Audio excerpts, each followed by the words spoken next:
আসসালামু আলাইকুম, আমি আওয়ান। আজকের ভিডিওতে আপনাদের স্বাগত। তো ফ্রেমিং এফেক্টটা কি?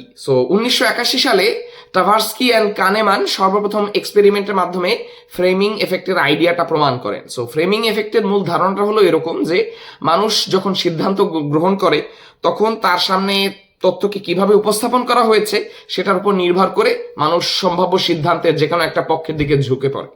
অর্থাৎ যদি আমি কোনো একটা তথ্যকে পজিটিভ ফ্রেমে বা ইতিবাচকভাবে উপস্থাপন করি তখন আপনি ঝুঁকি নিতে চাবেন না বা মানুষ ঝুঁকি নিতে চায় না।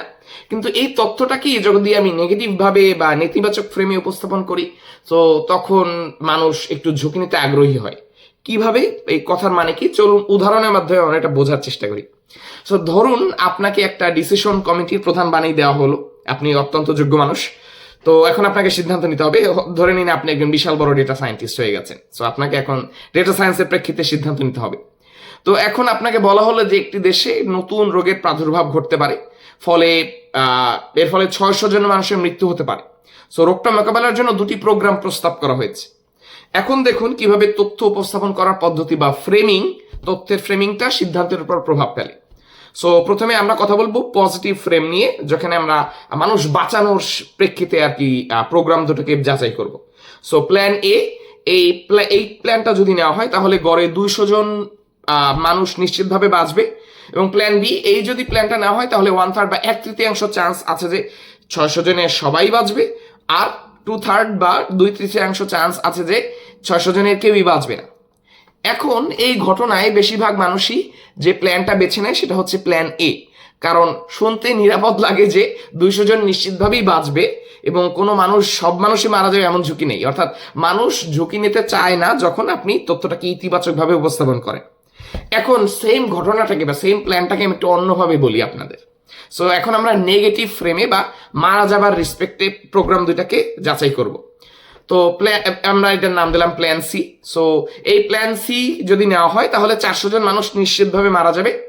আর প্ল্যান ডি হচ্ছে এমন যে এই প্ল্যানটা নিলে 1/3 বা 1/3 চান্স আছে যে কেউই মরবে না, বাকি 2/3 চান্স আছে যে 600 জনের সবাই মারা যাবে।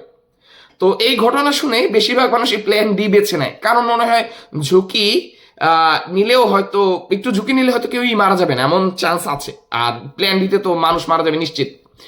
মানুষ তাই ঝুঁকি নিতে চায় না যখন তথ্য আমি আপনার কাছে নেতিবাচকভাবে উপস্থাপন করছি। এটাই হচ্ছে আসলে ফ্রেমিং এফেক্ট, আপনি তথ্যটাকে কিভাবে ফ্রেম বা উপস্থাপন করছেন। এই ফ্রেমিং এফেক্ট দিয়ে সর্বপ্রথম একটা ব্যক্তিগত ঘটনা যদি বলি, এই এফেক্টটা দিয়ে আমি সর্বপ্রথম মজা করি একটা স্ট্যাটাসের মাধ্যমে, যেখানে আমি লিখি যে দেশের 50% মানুষ এর ইনকাম মিডিয়ান ইনকামের চেয়ে নিচে। এটা কিন্তু একটা নিছকই রসিকতা, কারণ মিডিয়াম ইনকাম মানেই হচ্ছে সেই পরিমাণ ইনকাম বা আয় যার চেয়ে বাই ডেফিনেশন 50% মানুষ কম আয় করবে এবং 50% মানুষ বেশি আয় করবে। মানে এমন একটা সংখ্যা যেটা উপরে 50% থাকবে, নিচে 50% থাকবে। কেউ যদি মিডিয়ান বা মধ্যক এর নাম বা অর্থ না শুনে থাকেন, না বুঝে থাকেন, তাহলে আমার স্ট্যাটাসটা পড়ে ভুল বুঝবেন, যে আপনি ভেবে বসবেন যে দেশ বুঝি রসাতলে চলে গেল, আরো মূল্য বুঝি ইউসুফ সরকারই এখন শক্তভাবে দিবে।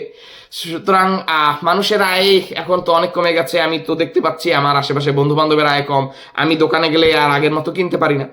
বাস্তবে আমার কথাটা শুনে আপনার যেটাই মনে হোক না কেন, আমার কথাটা কিন্তু টেকনিক্যালি সঠিক, এবং টেকনিক্যালি এবং এর কোনো আলাদা কোনো ভিত্তি নেই বা মূল্য নেই। এটা আসলে কোনো ইনফরমেশনই আপনাকে দিচ্ছে না। 50% মানুষের আয় মিডিয়ান ইনকামের চেয়ে বেশি হবে বা কমই হবে, এজন্যই ওটা মিডিয়ান বা মধ্যক। কিন্তু আমি এমনভাবে বলেছি বা ফ্রেমিং করেছি যেন আমার স্টেটমেন্টটা মনে হয় আপনি নেগেটিভ কিছু শুনছেন।